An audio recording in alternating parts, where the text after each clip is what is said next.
Hello YouTube, j'espère que vous allez bien. Je reviens aujourd'hui dans une nouvelle vidéo et dans pas un nouveau type de format parce que je l'ai déjà fait, ce type de format où je tiens la caméra à la main.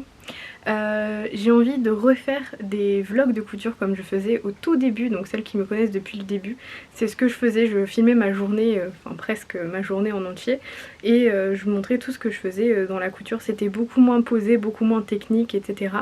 Et en fait j'ai envie de faire ça puisque j'ai envie de refaire la version orchidée en top, et comme j'ai déjà fait 3 précédentes vidéos, donc je vous les mets ici dans le petit i si jamais vous ne les avez pas vues. J'ai pas envie de refaire exactement le même type de vidéo puisque j'ai presque tout montré dans les 3, et là comme je vais faire la version top, je me suis dit que ça serait sympa de vous emmener avec moi pour vous montrer comment je vais faire, parce que je vais faire quelques petites modifications, notamment je vais pas doubler le top, je vais faire une parmenture, donc je me suis dit que ça pourrait être sympa de vous montrer comment retracer une parmenture pour éviter de faire le top doublé si vous avez un tissu qui est très épais, ou si au contraire vous voulez garder ce côté très fin du tissu et de pas le doubler.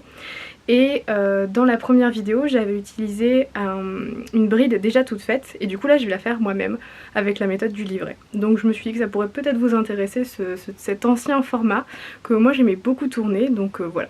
Si ça vous dit, restez dans la vidéo et vous verrez comment je fais tout ça. Bon allez, tu me prends la feuille. Allez, tu viens. Allez, tu me prends mon patron. Prends-moi mon patron, s'il te plaît. S'il te plaît. J'ai besoin de... Merci. Merci.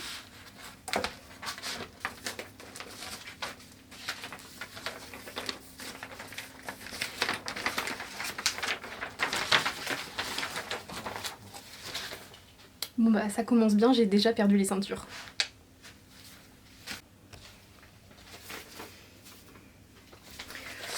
En fait, je viens de les retrouver. Donc du coup, pour tracer mes parmentures, je vais avoir besoin du buste devant, du buste dos et des 2 ceintures, puisque c'est là en fait où il y a la doublure. Donc je vais me servir de ces pièces pour retracer la parmenture.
Et donc du coup là, tout ce que je viens de tracer sur les patrons en papier, c'est juste un repère. Ça c'est des pixels. Maintenant ce que je vais faire, je vais utiliser du papier à patron et je vais redécalquer pour avoir la pièce en entier, parce que sur le devant je vais pas avoir un morceau de parmenture sur le haut du buste et un morceau de parmenture sur la ceinture. Je vais avoir toute la parmenture en un seul et même morceau. Je vais utiliser ça pour tout retracer. Ça va les bêtises? Pixel, on te voit. Tu sais qu'on te voit. Ça va? Pixel? à faire des bêtises? Tu cherches à faire des bêtises? Tout le monde le sait que tu fais des bêtises. Alors si vous ne le saviez pas, sur un papier à patron, il y a toujours une face lisse et une face rugueuse. Et du coup, on va écrire de la face rugueuse puisque c'est de ce côté-là que l'encre tiendra le mieux.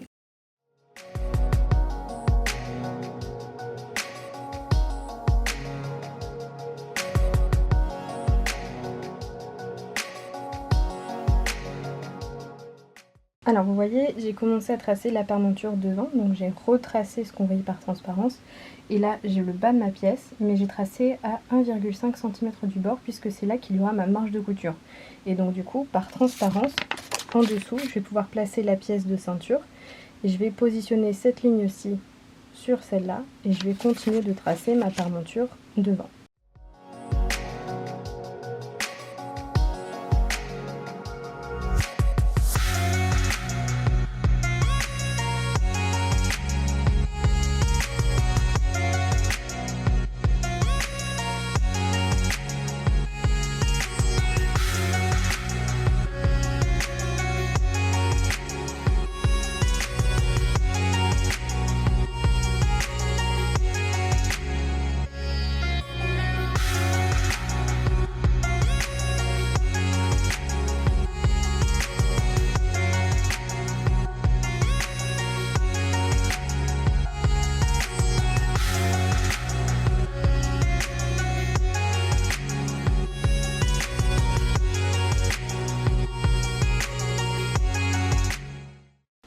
Alors, regardez bien, c'est assez comique quand je veux faire de la couture. Parce qu'en plus de ne pas avoir une pièce immense et de devoir bouger à chaque fois ma petite table Ikea pour pouvoir soit tracer, soit découper, soit coudre, etc. Il faut en plus que je joue avec deux paramètres, qui sont deux chats. Premier paramètre, c'est Berlioz, qui est constamment sur ma table. Et le deuxième paramètre, c'est le deuxième chat, Pixel, qui lui veut constamment être dans une couverture, sur la chaise de bureau, donc je n'ai plus de chaise de bureau. Donc voilà. Du coup, je vais vous faire une confidence, hein. La vie d'une youtubeuse couture, c'est pas forcément hyper évident tous les jours.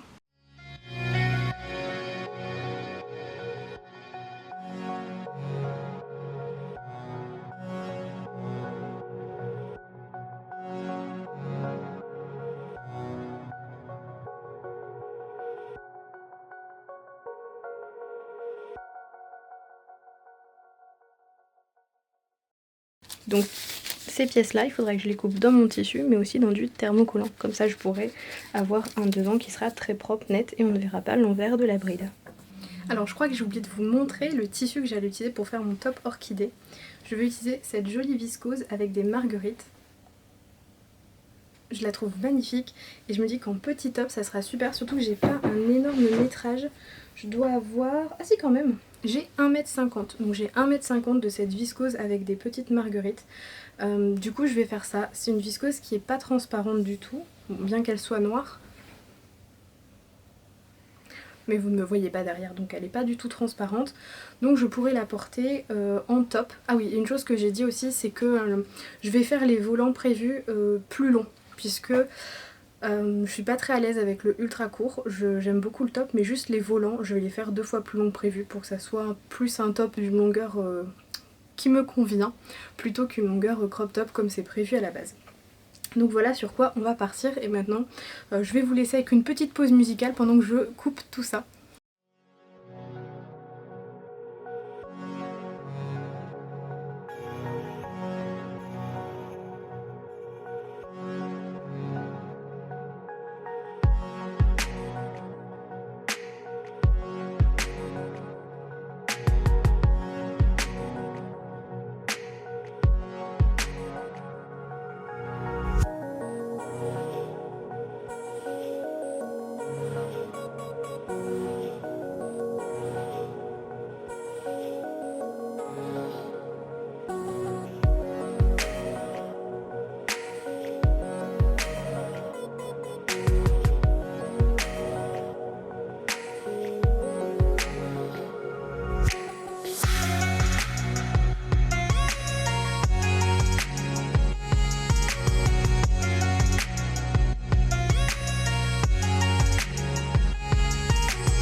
Alors du coup, même si je réalise pas le top doublé, je vais quand même entoiler certaines parties. Donc déjà les parmentures devant et dos, ça c'est indispensable, mais je vais également entoiler les ceintures. Alors au niveau de l'entoilage, on peut trouver de l'entoilage blanc et noir. Même si mon tissu est noir, je n'ai que de l'entoilage blanc, donc je vais utiliser de l'entoilage blanc. Il n'y a pas de problème, ça se verra pas de toute façon.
Bon, et bien là j'ai fini de... J'ai enlevé ma pince là parce que j'avais chaud avec le fer à repasser.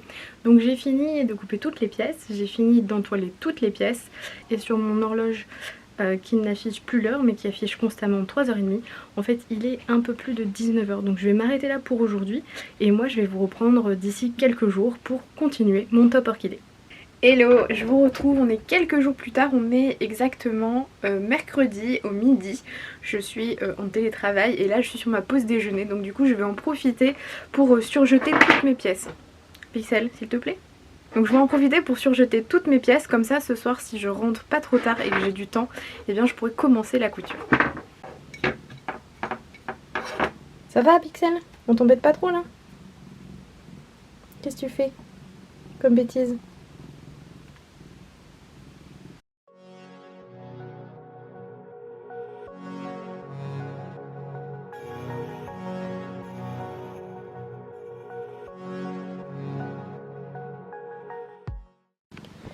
Bon Pixel, qu'est-ce que tu veux? Tu m'as encore piqué ma chaise, t'es au courant? Et moi je fais comment là? Je vais pas surjeter debout, je peux pas. Tu me rends ma chaise, s'il te plaît. Alors voilà tout ce qu'il me reste de ma bobine de fil noir qui est sur le boucleur inférieur. Je me demande si je vais avoir assez de fil pour finir de surjeter toutes mes pièces. Bon ben clairement la réponse est non.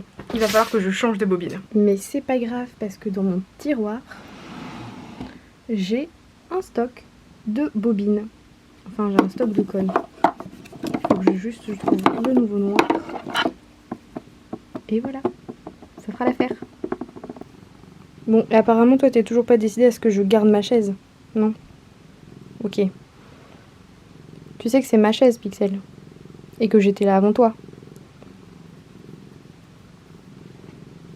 Tu la récupéreras cet après-midi quand je serai partie. D'accord? Tu me gardes ma place. Mais regardez-moi ce gars.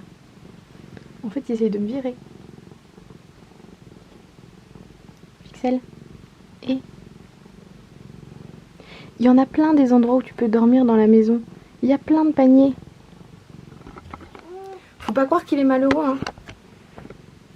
C'est un faux malheureux. Arrête de montrer tes fesses. Pixel. Arrête. T'es pas un malheureux. T'as plein d'endroits où dormir. Faut juste que t'arrêtes de vouloir dormir dans mes fauteuils. Hein, là où je m'assois. C'est pas possible. Dis. Hé. T'en as pas marre un peu? T'en as pas marre, là? C'est ça. Assis-toi là. Mais c'est bien. C'est bien d'être assis comme ça. Non? Non, toi c'est le fauteuil que tu veux. Tu veux pas être assis sur mes genoux. Tu veux le fauteuil pour toi tout seul. Eh ben non, tant que je suis là, c'est moi qui ai le fauteuil.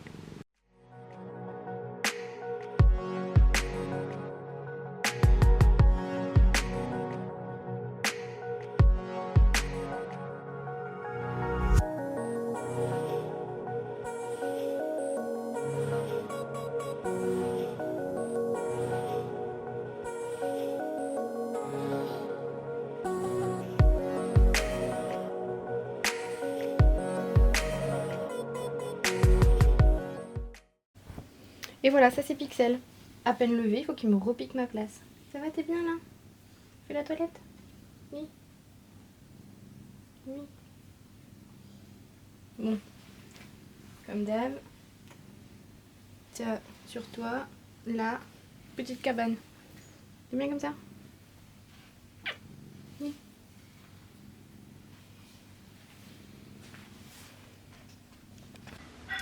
Bon, et bien, vous voyez peut-être à ma tête, je viens seulement de rentrer du boulot. Il est presque 20h30. Du coup, je vais pas continuer ce soir. Je vais reprendre ça peut-être demain, peut-être après-demain, je verrai comment ça se prononce. Mais pour l'instant, toutes les pièces sont surjetées, il ne me reste plus qu'à avancer dans la couture.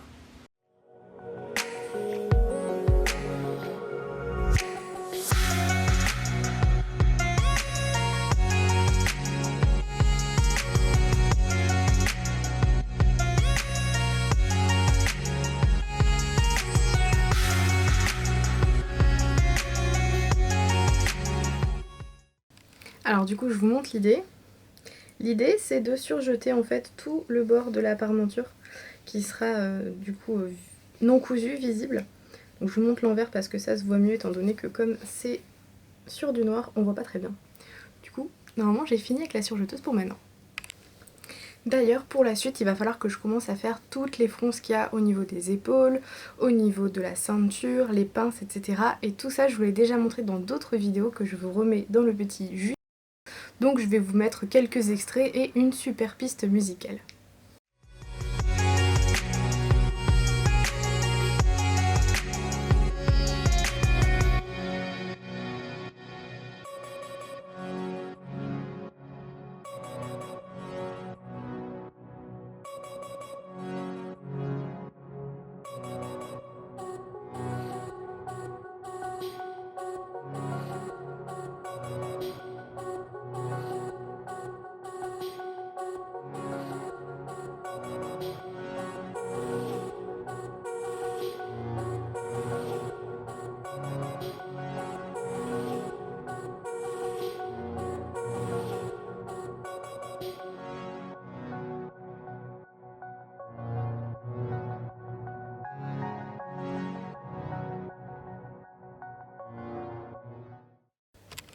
Bon et cette fois-ci, j'ai pas fait la même bêtise que dans mes précédentes vidéos où j'utilise la même couleur de fil de fronce que le tissu et du coup je galère pour retirer mes fils de fronce après. Cette fois-ci, j'ai pris un fil qui était contrasté par rapport à mon tissu. Et là, on pourra pas me dire que le fil orange sur le tissu noir, ça ne se voit pas.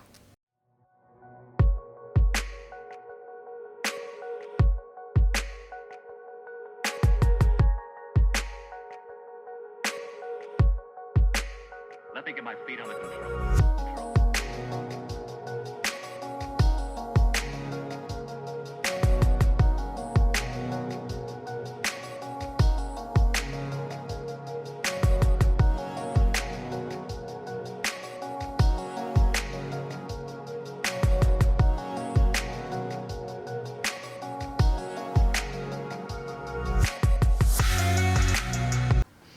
On va maintenant s'attaquer à la bride. Alors, il nous faut plusieurs choses.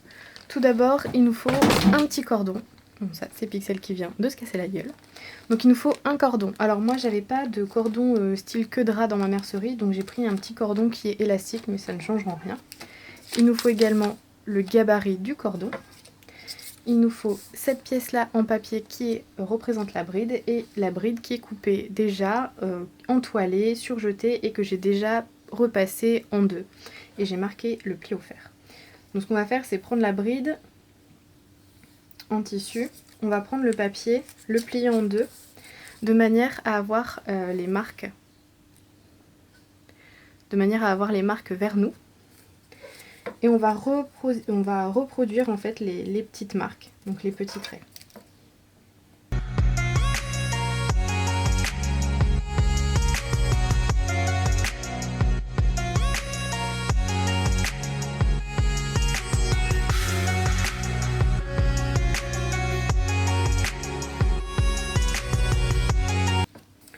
Donc j'ai reproduit sur mon tissu noir, je sais pas si on verra bien la caméra, mais sur mon tissu noir, comme on voit bien en haut avec la lumière, j'ai reporté tous les petits traits qui étaient ici au niveau du pli.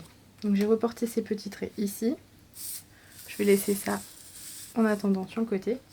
Et je vais prendre un morceau de cordon avec le gabarit, toujours pareil.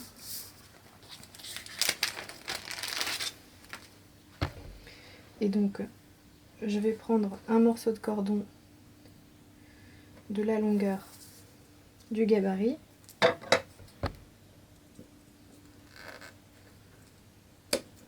Hop. Ça on va pouvoir le ranger. On n'en aura plus besoin. Et là de la même manière je vais poser le cordon sur le gabarit et je vais reproduire chaque petit cran sur mon cordon.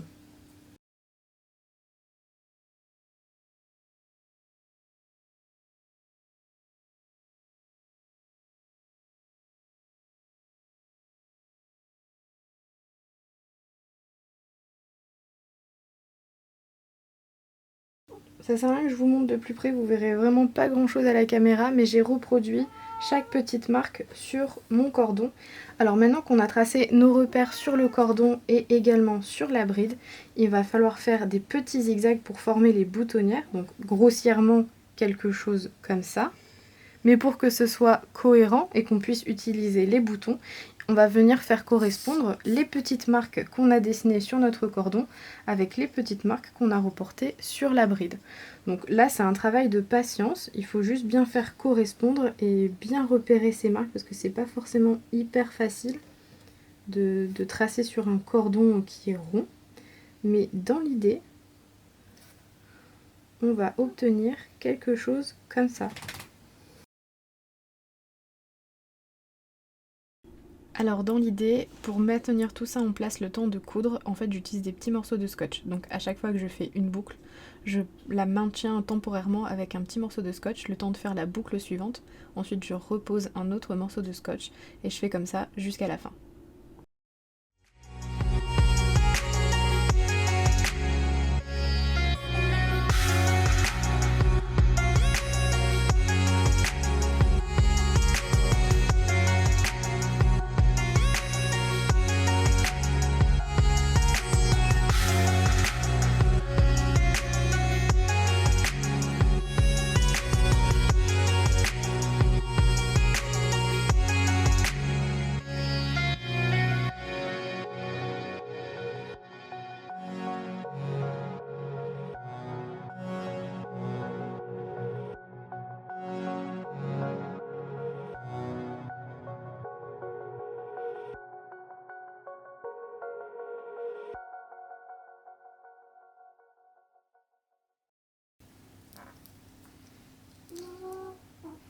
Bon, évidemment on va pas laisser du scotch comme ça, hein, c'est pas très joli, là c'est juste pour maintenir. Maintenant on va venir faire une couture juste dans le pli avec un point tout petit.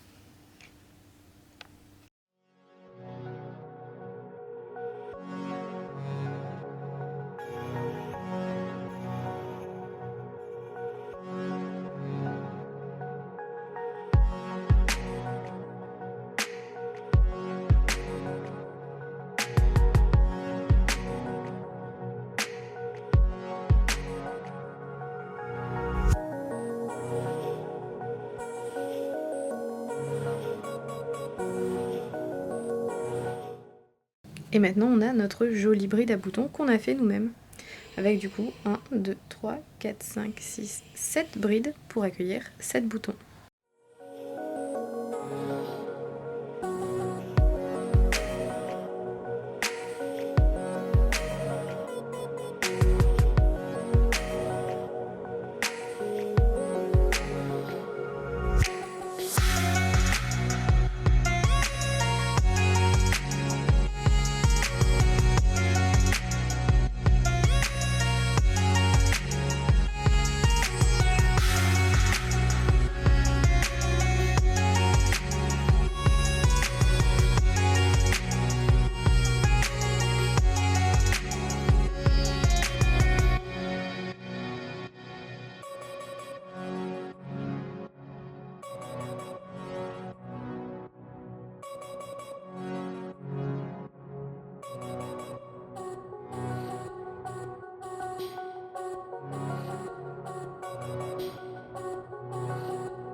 Alors petit ajout perso de ma part étant donné que je ne double pas, j'ai fait une surpiqûre qu'on peut voir ici dans la ceinture de manière à tenir toute la ceinture en place. Et maintenant je vais venir placer la boutonnière qu'on a fait tout à l'heure. Donc voilà, il me reste un petit morceau de scotch que je vais enlever. Je vais positionner la bride endroit A. Coucou toi, ça va? T'as fini ta sieste? Tout va bien?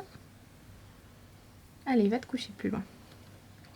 Alors, nous avons ici le devant, là on a l'encolure qui part, et on va placer notre bride endroit contre endroit, ici, sur le bord, et on va faire une piqûre de maintien avant de poser la parmenture. Comme ça, quand on posera la parmenture et qu'on retournera, eh bien on aura au bord notre petite bride.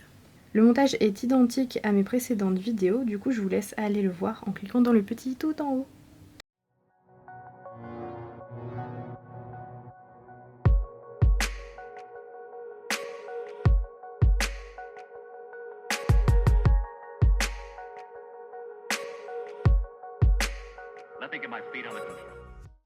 Bon ben comme vous pouvez le constater, c'est un peu le chômage forcé pour moi puisque ma bride est là, le chat est carrément couché sur les épingles, mais il en a rien à faire, un peu en a rien à faire.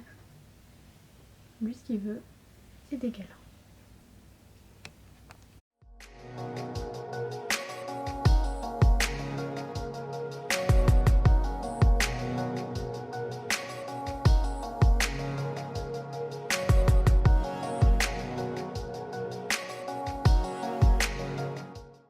Alors vous voyez, je viens de surpiquer, en fait je sais pas si vous voyez beaucoup, mais je viens de surpiquer la bride à boutons sur le bord. Donc je l'ai piqué à entre 1 cm et 1,5 cm. Et donc du coup maintenant on va poser la parmenture, et quand on va venir coudre ici la parmenture à 1,5 cm, quand on va retourner, eh bien les boutons, enfin les brides à boutons ici, avec cette petite partie cousue, sera prise en sandwich entre l'extérieur et la parmenture. Voilà ce que ça donnera. Donc on va juste poser maintenant la parmenture tout autour.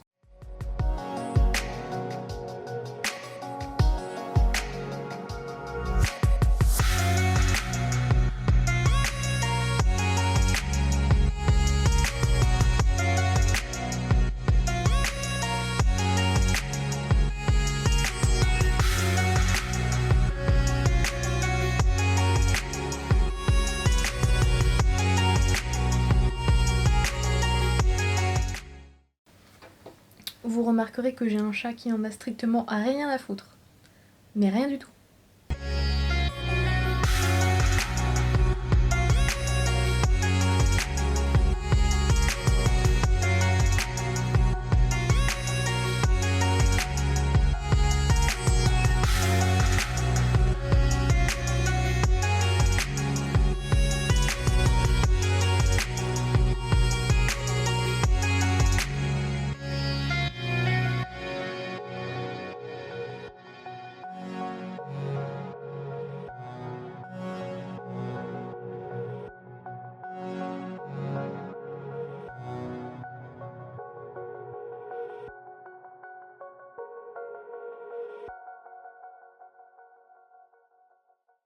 Et sur l'intérieur, on a la sous-piqûre qui est juste là, qui fait tout le tour et qui maintient en place les parmentures.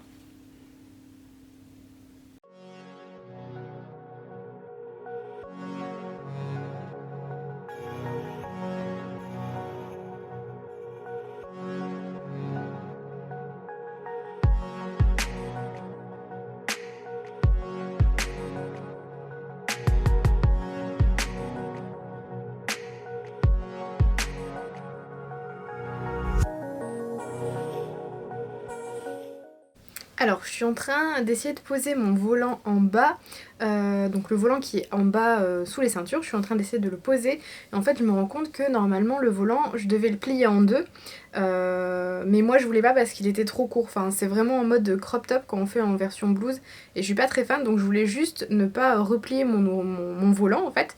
Sauf que si je le replie pas, eh bien tout le bord n'est pas net. Donc avant de poser mon volant, je vais d'abord faire l'ourlet. Donc je vais faire un ourlet sur le côté, puis le dessous, et ensuite je vais poser mon ourlet. Je vais vous montrer, c'est plus parlant quand il y a les images.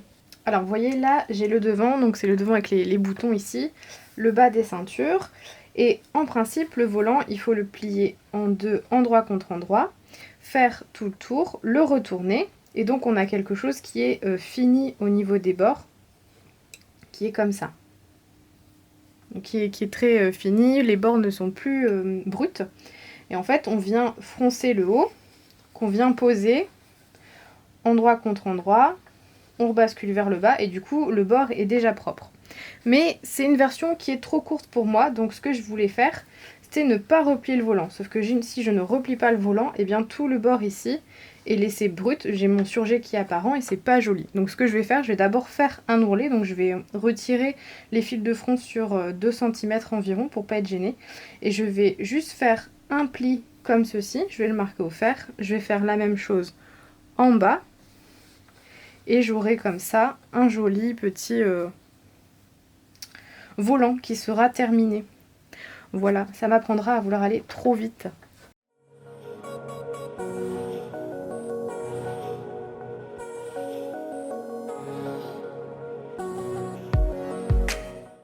Donc maintenant c'est bon, mon volant a son ourlet de fait tout autour. Enfin juste là où ça va être cousu, je ne l'ai pas fait. Donc vous voyez, j'ai fait le petit repli au fer à repasser, puis ensuite je l'ai piqué. Donc tout est fait sur tout le tour. Et maintenant il ne reste plus qu'à venir le poser.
Alors on a bientôt fini puisque là on a fini de poser le volant, on a posé la patte avec les petites brides, il faut encore qu'on couse les boutons mais surtout il faut qu'on s'attaque aux manches parce que pour l'instant notre top n'a pas de manches.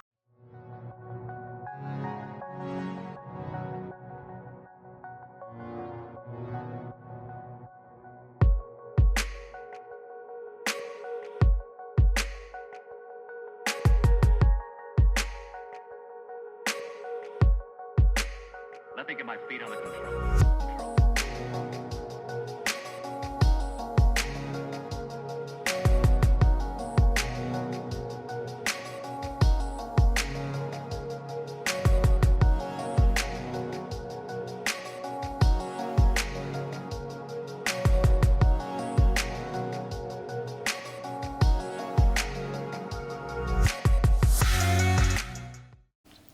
Alors j'ai utilisé ce qui me restait d'élastique qu'on utilisait tout à l'heure pour faire les boutonnières. J'ai juste coupé 2 morceaux qui sont équivalents à mon tour de biceps plus un petit peu genre 1 cm de plus histoire de pouvoir faire un nœud. Et je vais passer ce petit bout d'élastique, donc on voit pas très bien, voilà, là vous voyez mieux, ce petit bout d'élastique, je vais le passer dans l'ourlet que j'ai cousu puisque j'ai laissé un petit espace de prévu au moment de la couture.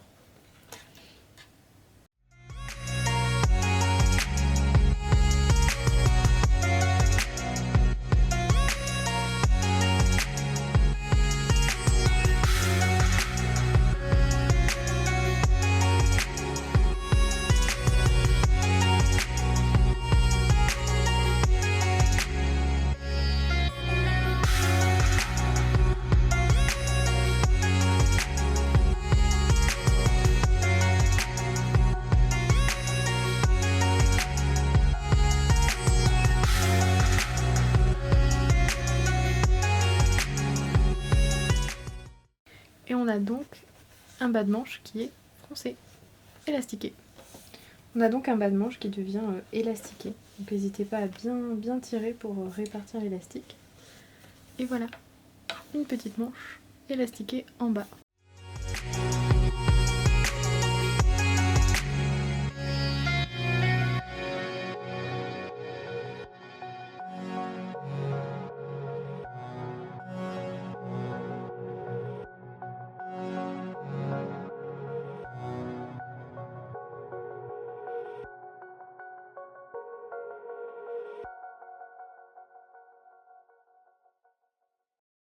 Alors du coup, voilà ce que ça donne pour le moment. J'ai juste mis des épingles pour maintenir parce que j'ai pas encore cousu les boutons.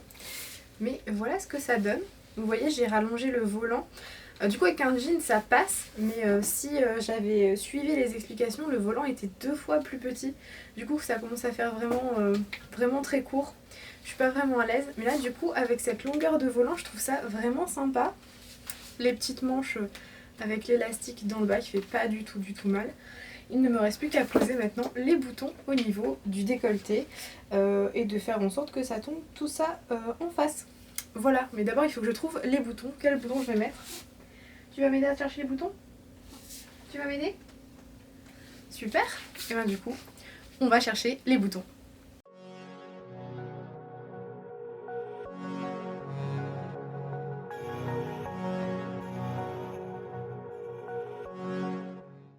Alors du coup j'ai arrêté pour l'instant mon choix sur 4 boutons différents.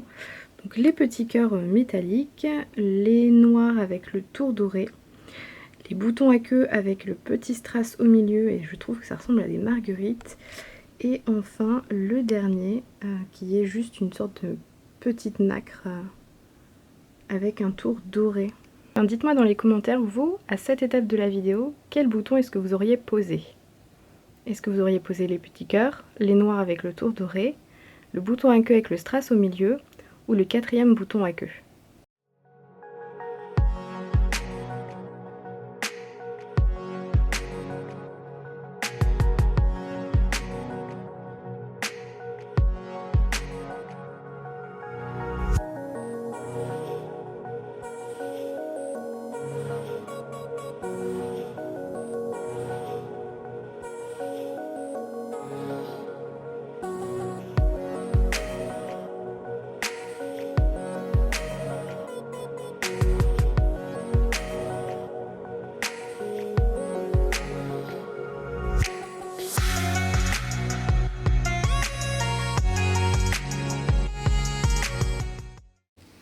Alors du coup voilà ce que ça donne en version enfin presque originale puisque je ne l'ai pas doublé. Mais ça c'est la version du coup top de Orchidée puisque j'avais déjà fait les vidéos, je vous les remets là au cas où. Mais j'avais fait la robe et là j'ai fait la version top pour l'été dans une super viscose avec des marguerites qui n'est pas du tout le genre de pattern que j'ai l'habitude de porter. Mais je trouve ça assez sympa. Donc là je le porte avec un pantalon parce qu'il fait pas très chaud, mais avec un short ou une jupe taille haute, ça serait tout aussi mignon je pense. Au niveau du décolleté, bon bah il est comme la robe, il tombe correctement, moins profond que Coquelicot par exemple. Du coup j'ai mis ces petits boutons qui viennent de chez Ma Fabrique de Boutons. Le fait que ça soit de l'élastique pour faire la bride, ça pose pas du tout de problème, enfin ça s'écarte pas beaucoup, donc ça va, aucun souci là-dessus. Après, si vous êtes moins à l'aise avec le décolleté, bah, vous pouvez rajouter un bouton ou remonter en faisant le tracé du patron. Mais du coup j'aime beaucoup aussi ce style de manche juste resserré dans le bas, qui est un petit peu différente du hack que je vous avais proposé. Donc si cette version vous plaît, eh bien n'hésitez pas à la réaliser, donc pas doublée mais avec une parmenture.